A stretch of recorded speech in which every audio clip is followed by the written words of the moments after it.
And now Jamaica's Black River Hospital in St. Elizabeth Parish has been left devastated. And this is after Hurricane Melissa left behind a trail of destruction.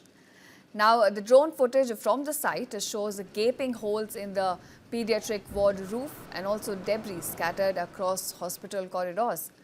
Doctors, nurses, they say that they struggled through the night to move patients as the ceilings kept collapsing and the flood waters surged through the emergency section. Now, Dr. Jenna Simpson from the hospital's emergency department also said that staff did try to clear the hospital as much as possible, shifting patients between floors and chaos. Now, hospital supervisor Onel Brown also said that communication lines were completely down and many workers had no contact with their families while they continued the emergency ops. So with the facility now rendered non-functional, emergency cases are being diverted, adding pressure to the nearby hospitals in Kingston and Mandeville. In fact, officials have confirmed that Hurricane Melissa made landfall in Jamaica's southwest as a Category 5 storm, which left at least 4 people dead on the island. In the neighboring Haiti as well, at least 25 people were killed following days of torrential rainfall.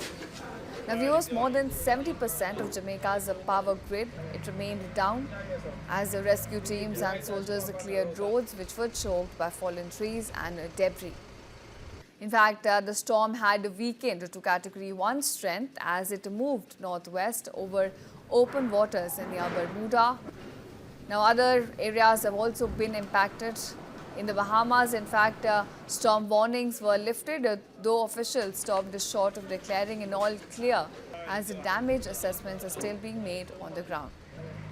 Now, if we go back to the Black River Hospital, staff said that the destruction that has now been caused by the hurricane will in fact force a complete rethink of the preparedness for such disasters.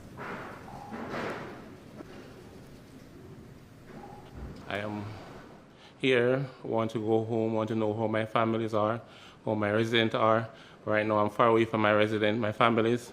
I don't know what to do, I don't know, no connection is going through for my families.